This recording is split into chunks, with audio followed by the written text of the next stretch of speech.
G'day, it's Paul McWilliam here from Adelaide Real Podcast, the guide to getting your shit together. And my guest today is Josh LaJaunie. Now, many of you in Australia may not know who Josh is, but he's undergone a magnificent transformation and it really has completely changed his life, I'd have to say. And Josh will jump into that in a minute. But so glad to have you on the Zoom call, Josh, and great to see you, mate. Thanks for having me. It's always fun to talk to people down under. It's really, I love the accent, and I'm jealous of where you are. It's always been a dream of mine to go and to see that place for myself in real life, you know. So, but well, yeah, so it's an honor down here. Some nice places to run, yeah. So, for the people that probably don't, because you've been all over the media and all over TV and all the social media in the States, and that's where I've just taking a step back. I'm undergoing my own journey. I'm at the starting point, trying to lose weight. And the early shit gathering phase. Oh, mate, yeah. You look for people, who else has done it? You know, how can I do it myself? Yeah. And you're one of the people that popped up. And I think you went through the same process yourself when you were getting started. Yeah. Yeah. And I did.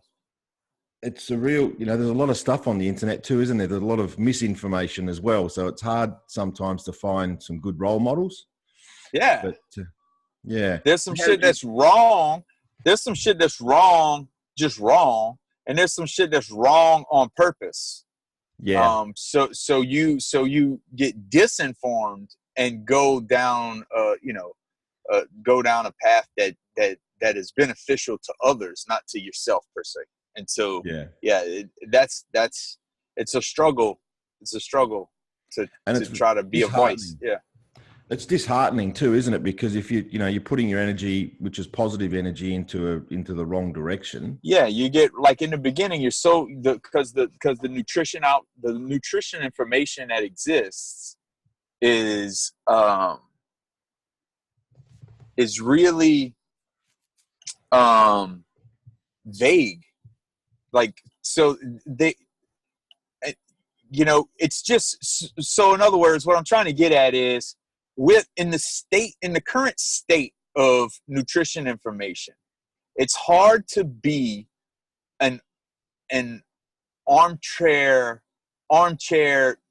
fan of nutrition, because you will get all of the wrong information if you just think about things and look at things on the superficial level and don't dig deep, because it takes some really purposeful self-education to be able to withstand the onslaught of what everyone, like what the majority is thinking around you, Yeah.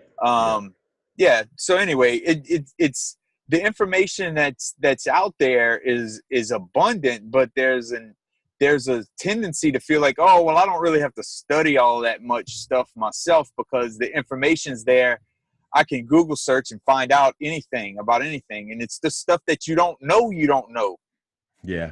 That you need to know, right? Yeah. So it's about that. It's about making a practice of constantly, like, dripping knowledge onto myself all the time in my mind about how to do things, because how to be pragmatic, how to find facts, how to, like, what facts are worthy of me investing the energy and making a behavior change based on this new fact. Because if it doesn't mean I'm going to give up steak now after I've done this my entire life, it's not just a food, it's an identity for me. Like, I better be there's a deep understanding and reason that has to go into that type of decision, that you're not going to do that to just lose weight. You're not going to do something that you've done your whole life and really buy into and believe in just to lose weight. You have to understand it on a deeper level to be able to really withstand the onslaught of the direction that your friends, your family, your community is going to pull you towards, because the majority of us are not healthy eaters and not oriented towards trying to achieve some, really good health outcomes in our life. So yeah, it can be a total struggle in the beginning for sure. And you're banging your head up against the marketing as well, aren't you? Or, all that information, it's healthy, low fat and all this sort of stuff. And it's so predatory, and it preys exactly on the things that a fat person like myself really wants to hear. Yeah. Like, because it makes good sense that eating more fruits and vegetables is good for you. But that's blasé. That's old. I don't want to hear that. That's boring. That sounds like what they said in kindergarten. Yeah. I want to hear, eat all the bacon you want just as long as you don't eat bread. I can get down with that. Yeah. Right? And so as long as there's a kernel of truth to it, I call bullshit on everything else. And I've done that. I did that through my whole journey. It wasn't until I really got in touch with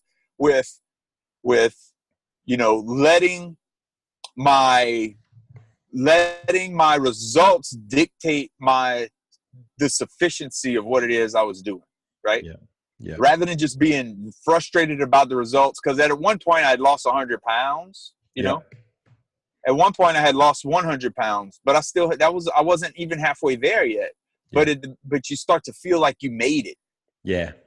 And you don't think, because you're like, man, it takes a lot of investment in your mind and in your attention and your intention to lose 100 pounds. Yeah. And so to come to the realization that all of the things, like so many of the things that I did to get me here, at least food wise, is they're not going to get me to 190 pounds. Yeah. And to come to that realization is scary right in the middle of a weight loss, journey, Yeah. So being able to have people to relate to and understand that these peaks and valleys and wax and wane and back and forth and ebb and flow is part of getting your shit together. Yeah. Part of it is understanding that it's not going to be pretty, that it's going to be ugly. It's going to be difficult. You're going to need some compadres in this effort, and a community around you and all of those things. Yeah. It's been, I just know myself, I set up a little Facebook page around the because the podcast idea really was because I've been up and down, for the last 25, 30 years. Oh God. Yeah. Me too. Yo-yo. And, of course. And just never really had the I guess the commitment or someone saying to me, this is, you got to stay on this path. So the accountability. So that's where the podcast has come in. It's like I've put myself way out there. My balls are on the line, so to speak. People know what I'm doing. Yep. And, that's huge for me. Yeah. An embarrassment factor. Put myself out there on social media, as I was about halfway through my journey or around, putting myself out there and say, hey, I'm running this race, guys. Yay. Yeah. Boy, now I have some accountability. I told everyone I'm doing this thing. Am I going to be that guy that does that says shit and then doesn't do it? Yeah. And so social media has been a huge asset, and the internet in general has been a huge asset. Me finally being able to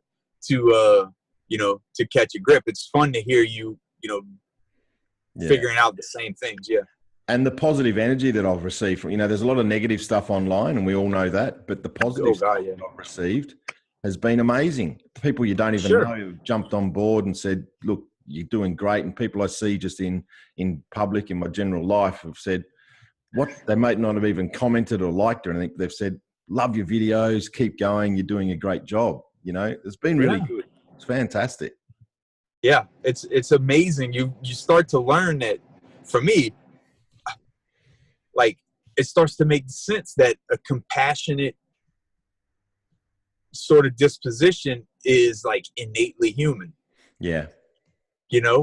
Because when we lose because the internet allows you to work without having to expose all the fact, without, I don't know. The internet allows you to, to interact in a way that feels safer, I think. Yeah. And that can be a good thing, and that can be a bad thing as well. The trolls that'll get on their faceless and have a go at you. But sure. but there's a lot of honesty online too, isn't there? A lot of compassion. There is. Yeah. And there's a lot of people because until the advent of the internet, I would have probably gone the rest of my entire life if I had kept off the 230 pounds. Yeah. I would have gone the rest of my entire life probably meeting a handful of people that could relate. Yeah. Well, now I have a whole a whole brotherhood of people that can relate, and it's amazing. And it must feel great. It is. It's stupendous. It's awesome. And it's like, I'm not alone. All of a sudden, now that I know that I'm not alone, it feels like less of a megalithic thing to keep up. Yeah. Yeah. So just quickly, we've jumped ahead a little bit. Can you just go back over your story and your journey a little bit, just so people know sort of where you've come from, because it's amazing. It's unbelievable.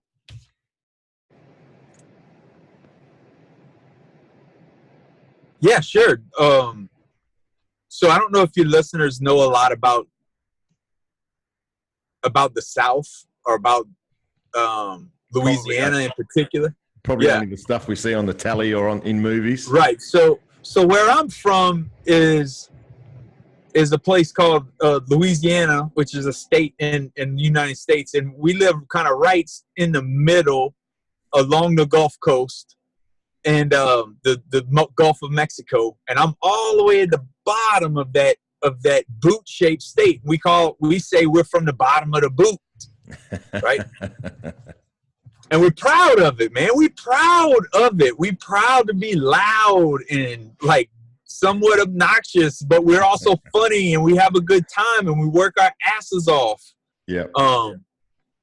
And another thing we know how to do is we know how to cook. We cook a lot, man. We do sport eating. We have jambalaya contests and gumbo contests and, all kinds of crawfish boil cook-offs and like who does the best whatever. Yeah. It's a badge of honor here. And I grew up in that. I don't hate it. I just feel like it got dysfunctional in my life, and it's dysfunctional in most of our lives. Our disproportionate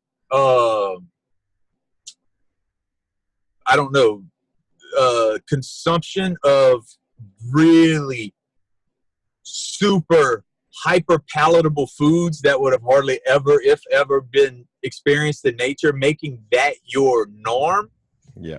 I think we can see the outcomes of that, because that's what we have in Louisiana. It's always about, you think his gumbo is good or his etouffee is good, try mine. I put twice as much butter.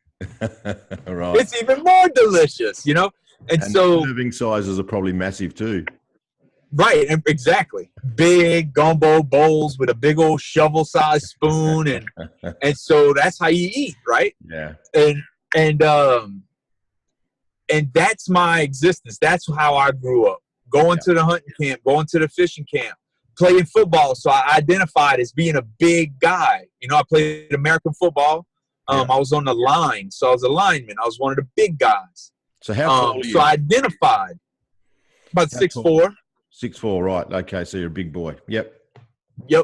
And so I identified with that huge stature. My grandfather was also 380 plus pounds my whole life. I called him Bam Bam, and so he taught me all of the recipes and the perfect way to fry fish, how to prep it, how to catch them, where to catch them, how to clean them, how to cook them, how to drink whiskey like a madman while you're doing it all.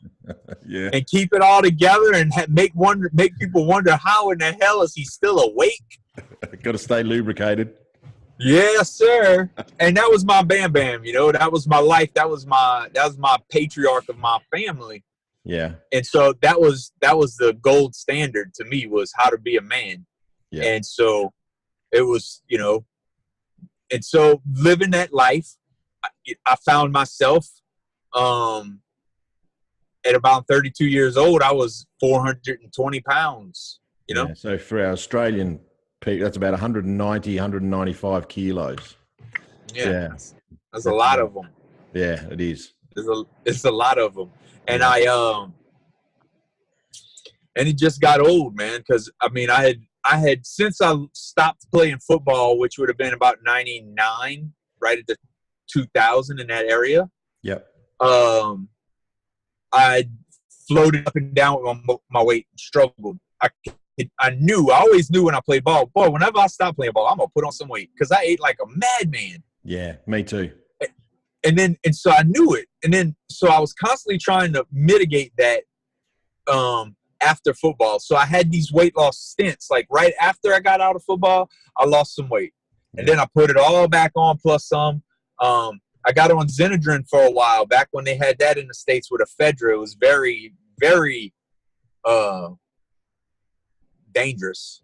People died on it and stuff. Eventually, one of the offensive linemen for the Minnesota Vikings actually died at practice using this stuff. Well, and not long after that.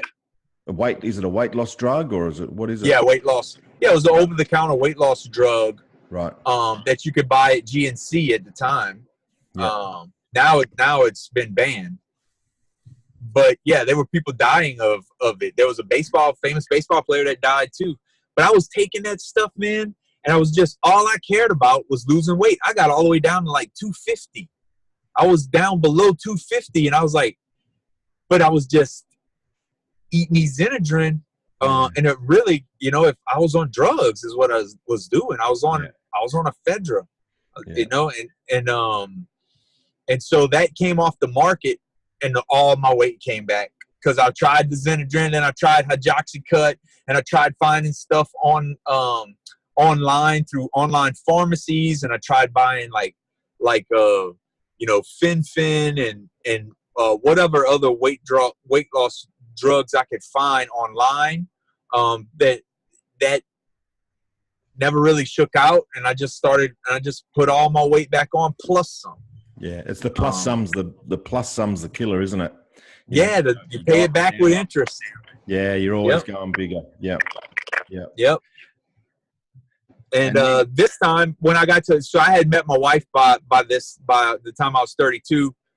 She married me in 2008 as a big fat guy. I wore a size 62 long jacket, and a 54 waist dress pants.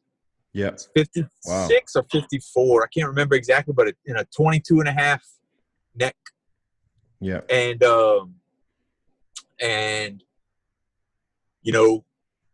I was going back to school at that time, and I started, as I was really starting to get, I felt smart, and I felt like I wanted to do something different with my body, with my life. And so early 2011, I just kind of joined the gym with a good old buddy of mine, a good friend of mine, and I just started moving towards trying to do something about it. I didn't want to look fat for graduation, which was in December. Yeah. So in February, I started trying to lose weight. I didn't go plant-based back then. I didn't start running back then. I didn't do any of that. I hadn't discovered anything other than what I'd always known. Let's go to the gym. Yeah. And let's eat some more salads. That's all I knew to do, Yeah. And so that's how it started. And then that works for only so much. And then you got to make another shift, another change. And then you lose 30 or 40 more pounds. And then you make another shift and another change. Yeah. And you go, oh, okay, I'm not going to be able to drink Diet Cokes. Diet Cokes aren't really good for me. Here's how Diet Cokes help keep me from losing weight. I get it now. Okay. Even though I've had them for 100 pounds of weight loss, it's time to get rid of them. Even though it doesn't make sense yet, you'll see it comes. And so as you learn, as you take on more and more knowledge, you're more willing to make these pragmatic changes and modifications to your daily protocol as you move forward. Yeah. If we approach in things with presence and intention, which is what having a community around us helps us do, is, helps us be able to have conversations about those things in our life. Yeah. So alongside for that first 100 pounds, you were pretty much just still eating a lot of the protein and meats but just, just less, just cutting portions and that sort of stuff. Yeah, no, I would, I was very low carb. I understood low carb. That's how I had always lost weight. Yeah. even when Desenedrin and stuff, I understood that I was a meat man. I'm a man. And that all I have to do is stop eating the girly food.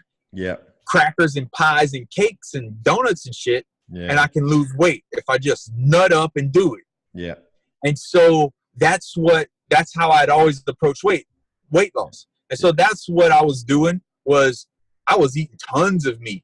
Yeah. Understanding to meat was, as long as there wasn't a roll on the table, it didn't matter how much meat I ate. It was like a free food, as long as I was completely avoiding carbs. And so that's how I existed pretty much throughout the first 100 pounds was me going on and off of that. So I would lose some weight, and I'd put some weight back on, and then I would go out, and I would grab the brakes, and I would slide back, and I would go back, and I'd double down, and I'd say, nope, I need to get some Tupperware, and I need to pre-cook all of my stuff so I'm not tempted.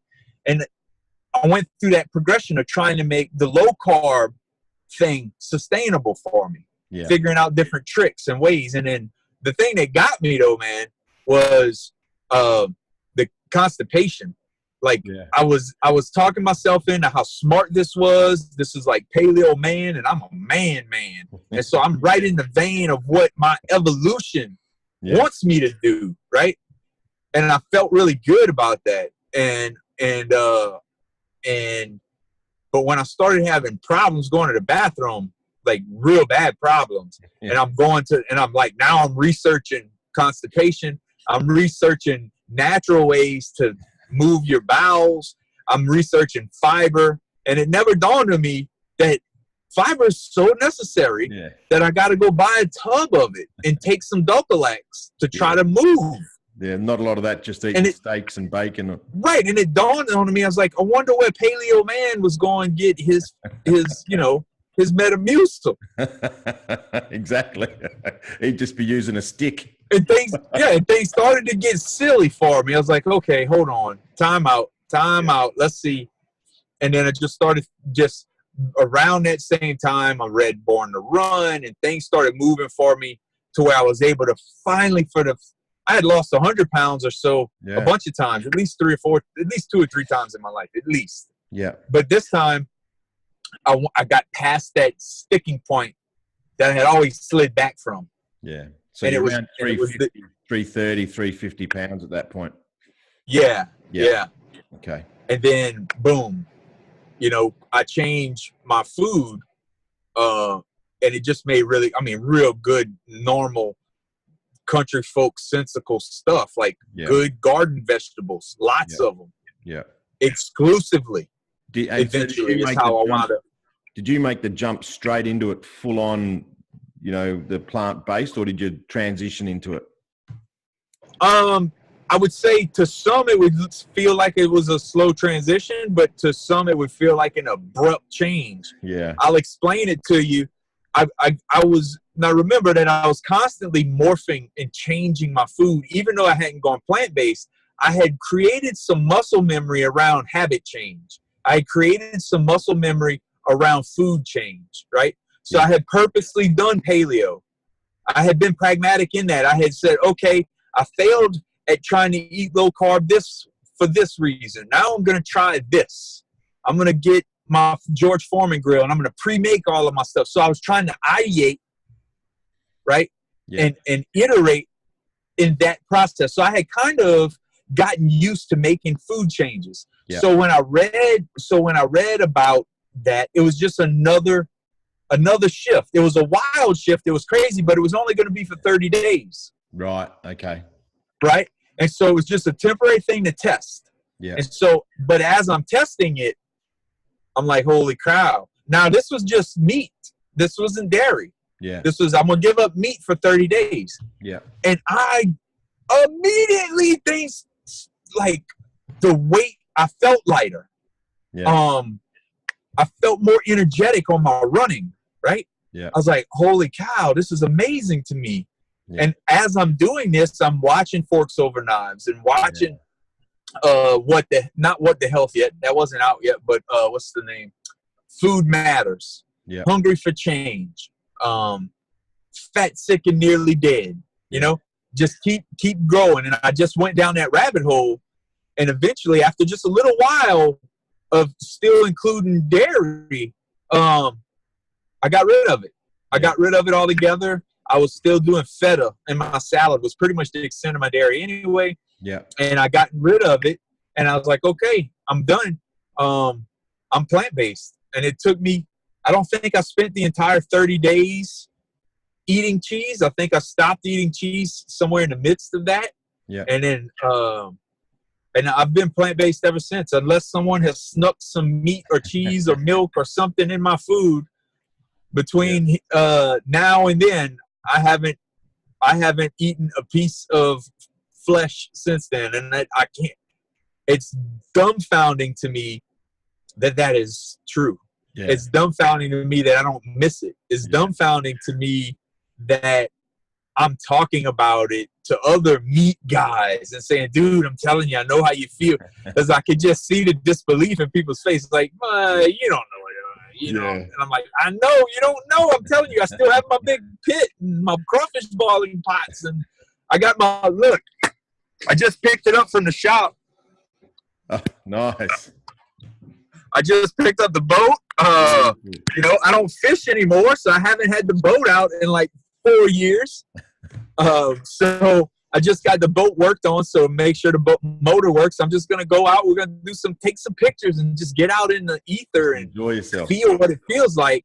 But no more fishing. I don't want to fish. I don't need the meat. Yeah.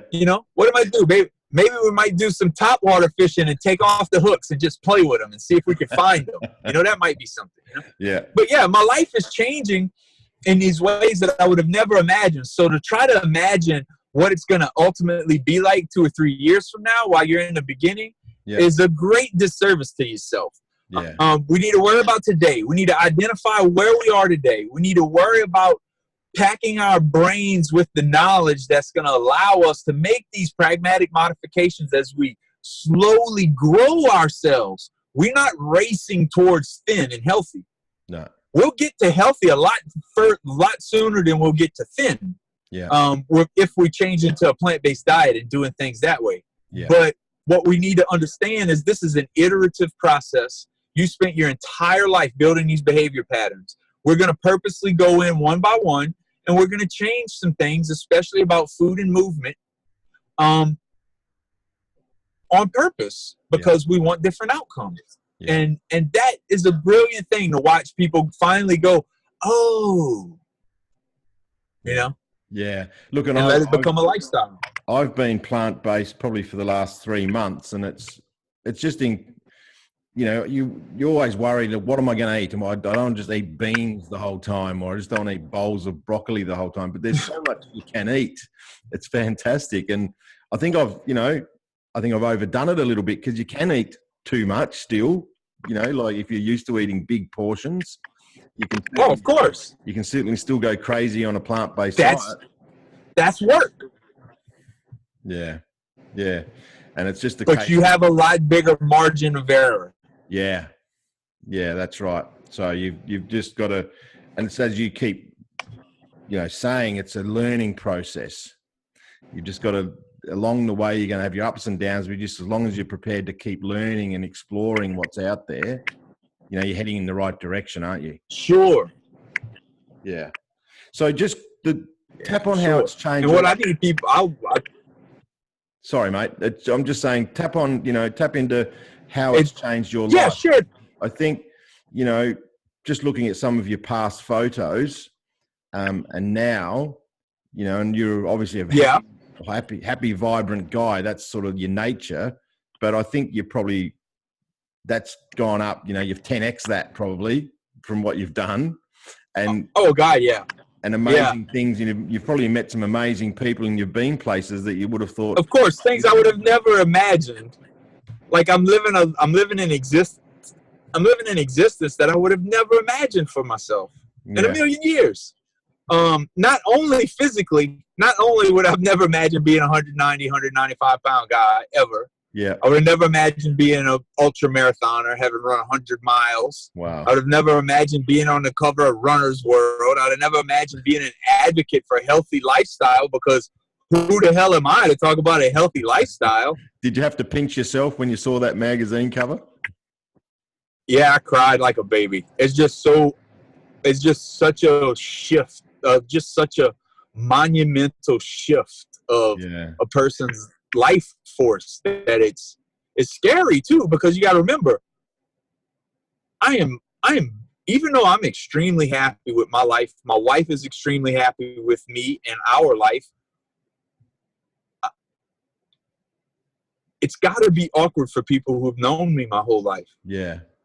It's got to be different. It's got to be difficult. Was there much resistance? It's got to be from those people. Not a lot. No. That's the tricky part, is because they don't want to offer resistance, but what they offer a lot of times is what they accidentally offer a lot of times is indifference. Right. Instead of deep engagement like we used to be. Oh, he does a different weird thing I don't understand now, so I don't hate him for it, but we don't hang out as much. Ah, right. Okay. Yeah. You see? And I'm okay with it because I understand that. And I can't, because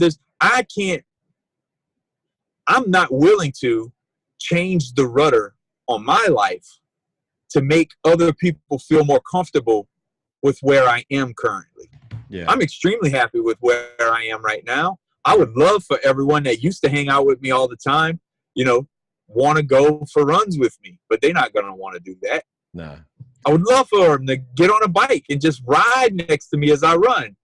Come to Veg Fest with me that I speak at and meet people with me. Like, why does it have to be me going back to the old way? It could be you coming over and tasting up some of what I have found over here, And so, you don't want to be that guy either, though, do you? You don't want to be that guy that preaches at people either. No, it's hard. It's hard because everything in you wants to preach, because it's like, if I can just splash some of how I feel onto you, you'd be like, oh, okay, that's why he never shuts up. It's pretty freaking awesome. I got it. That's right. And I can now go to the toilet. So that's why I'm right. Exactly. So how did, like a freight train? Yeah. How did you get on the cover of that? Like, how does that come about? How does something like that happen? That was just a contest. There was a social media sort of campaign contest where they were searching for people on the cover. Right. And I had several people in my social media, world who had tagged me in that link saying, hey, dude, you should, you should throw your hat in this. And so I did. Brilliant. And lo and behold, I wound up being out of, like, I don't know, there was thousands for sure that signed up, and to be the only male winner is mind-boggling to me. Yeah. It's mind-boggling. And there was a female winner that I love her to death, and I want to mention her every time we talk about Runner's World, is Eileen Moon. We shared the cover, so she was on half of the issues, and I was on half of the issues. Yeah, right? okay. And so I had some family and friends that were like, dude, I thought you was on the cover of Runner's World. I ordered a Runner's World. I got a girl on the front. I was like, be thankful you got that girl, because she's adorable. She's very sweet. I love her to death. Yeah, we got to be – that was really fun. What Runner's World did is they put us all together. All of the people that were in the top 10 came up to the city. We all went to New York City and hung out and did a photo shoot. And they sort of did spreads on each one of us in that issue. Yeah. Before they announced who the winner was. Oh, wow. And so we all hung out and got to know each other. And it was really, really cool. Oh, no. And how has your life changed? Because were you a property manager? Yes. So I'm a real estate agent. I'm a real estate broker. Well, I'm simple, right? I have a mobile home park. Right. So, and we have about 120 spaces. So we have about 120 tenants that live out here. we own some of them ourselves, but most of them we just rent the lots. Okay. And so my brother and I operate all of that together, and we have a team that helps us, and we got to get grass cut and water leaks fixed and light bulbs changed and stoves changed out and leaks in the roofs fixed. That's our life. That's what we do, constantly doing stuff like that. Yeah. So has that changed since you've gone through this journey? Are you pursuing other, career options, or that's your foundation? Yeah, sure. That's still my home base. Right.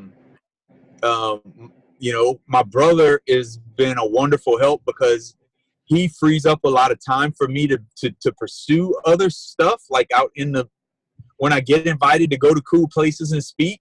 Yeah. It's never an issue because this is a family business and I have a brother to lean on. Yeah. And my brother has been the guy behind the scenes taking on so much work as I go to every person that invites me to go to their Veg Fest or whatever and speak and because I don't know, I've written a book with a co-author, and I don't know what to do. I would love to be able to just talk to people about this kind of thing, share my story, talk to other guys who are trying to get some traction and get started. I would love to do that for a living, but how do I do that without charging the guys I'm talking to? Because I don't want anybody to pay me money to hear me say things. I think so. It's like this weird position, and it's like where I want to help everybody for nothing, but truck notes and car notes and insurance premiums still exist. You still got light bills and cell phone bills, right? Yeah. So I'm in the world. I got a foot in both worlds right now. I'm working on a startup that pays nothing at the moment, but that's startups, right? Yeah, exactly. But I'm really proud of it. We're working hard on a digital platform called wellstarthealth.org, and we're going to be a native app soon. But it's just a way to leverage all of this wonderful power of the powerful technology of the internet, leverage it in a way that can maybe help some people get some real traction with their health, And the way for me to circumvent, like, having to get guys like you or anybody else that wants to talk to me to pay. Yeah. The way to circumvent that is we go to the employer. So we're trying to build and develop a package that's going to really be attractive to, big corporations that have tons of little guys like me and you. Yeah. That work for them, that then I can get to them and talk to them and help them, but on the boss's dime.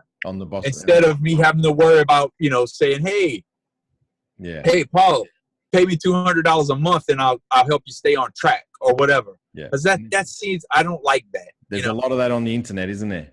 Tons. I don't want to be one of those. Yeah. I really don't.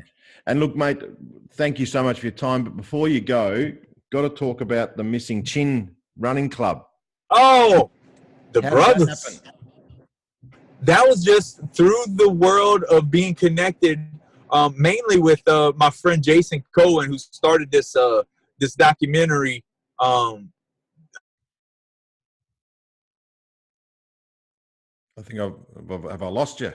Called Wow. But just through filming that documentary, I was put in touch with some other people who had also lost weight, and plus also being in social media, and having my story out there with Rich Roll, I connected up with other people who had also lost weight and who are plant-based and who are runners.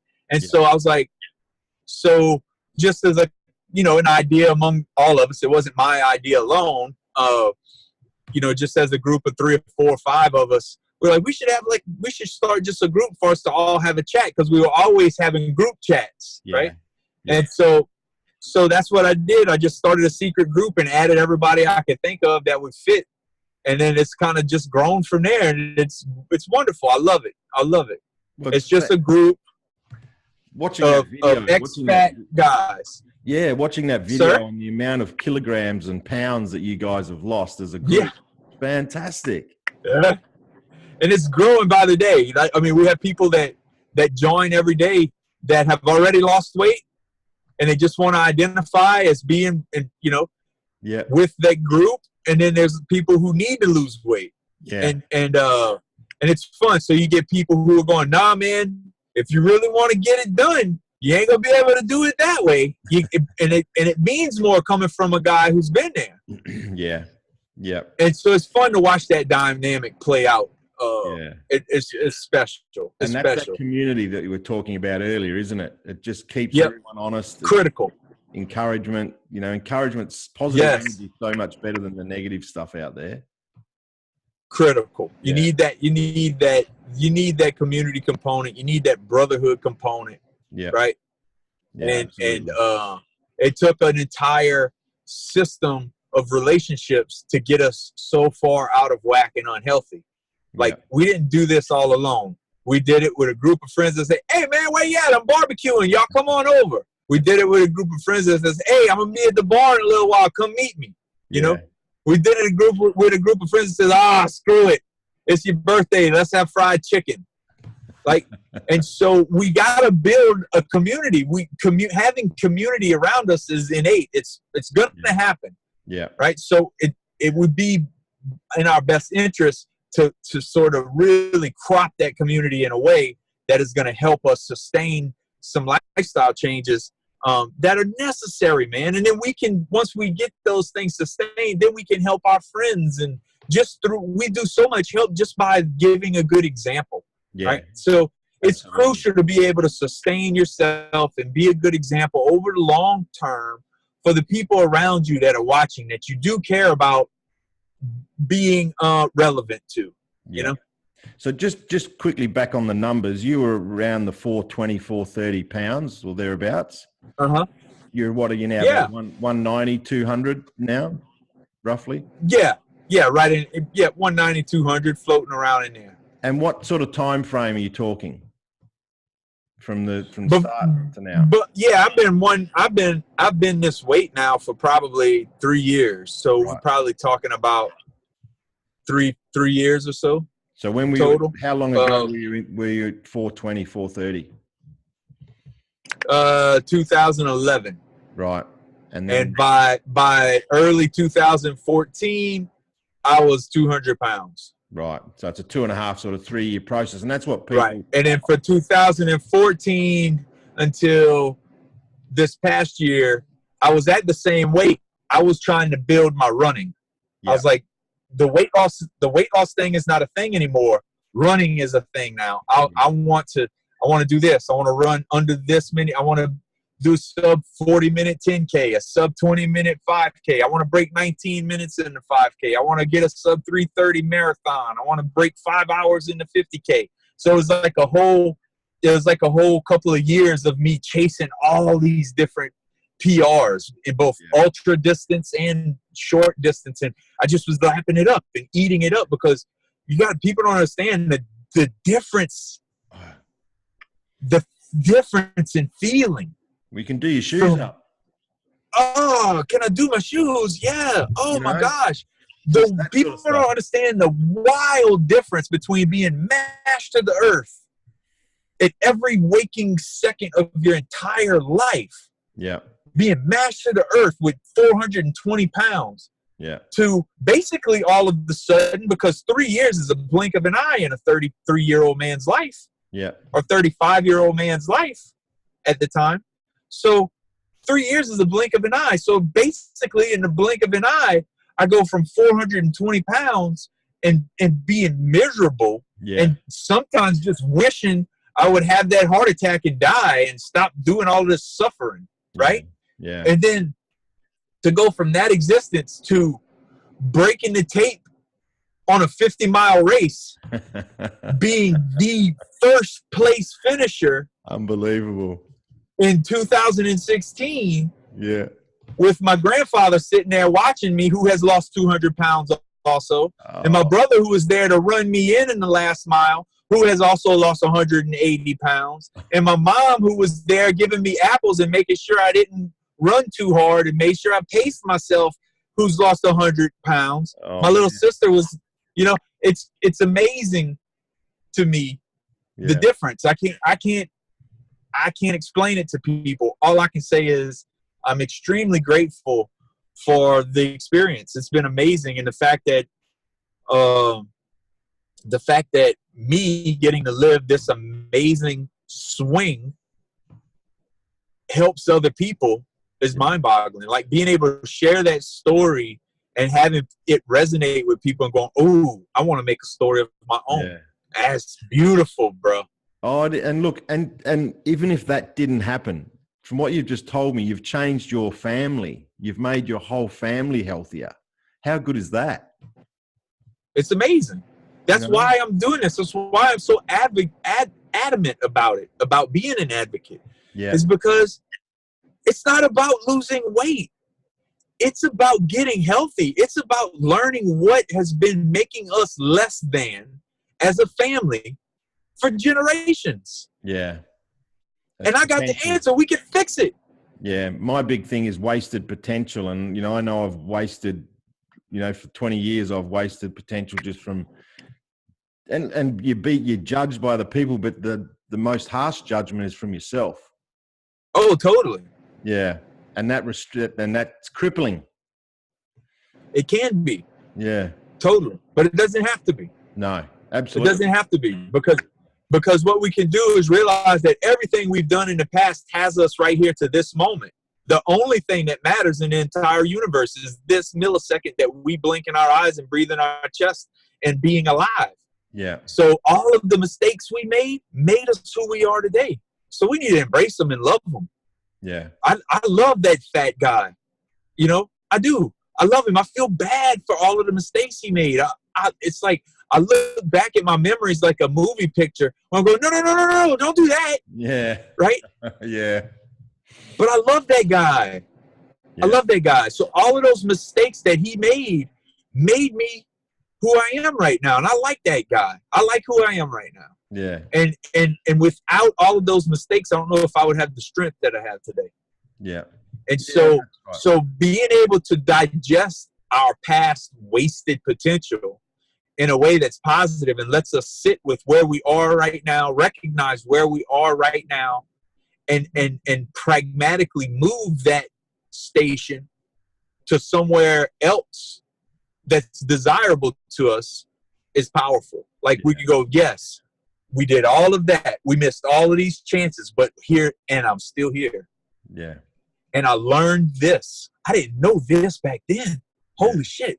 What am I going to be able to do now? Because I know this now. Yeah. Like, and it's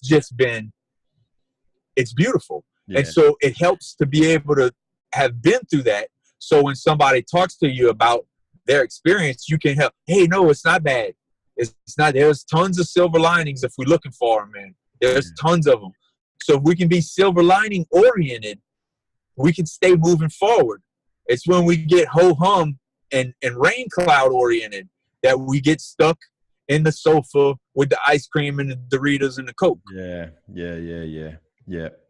Oh, mate, that's such positive and such great, advice. And I'm sure we're going to check in with you and check your journey down the track and see how that community grows. And it's just from someone across the other side of the world. Thank you for what you're doing. It's, your positivity is infectious. So that's great. And I'm heading off to the gym now to take advantage of all that positive energy and get stuck. Go get it, man. Strike while the iron's hot, baby. Thank you so much, mate. Thank you very much. All right, brother. I really appreciate it. I'll send you through the link when this is all done. If you want to share it, that'd be great. Sure. But, I really anytime I'll share it around it. Yeah. Yeah. Looking forward to it, man. Thank you so much. Talk to you soon. Peace, buddy. Good on you. Have a good one. Bye-bye. See ya.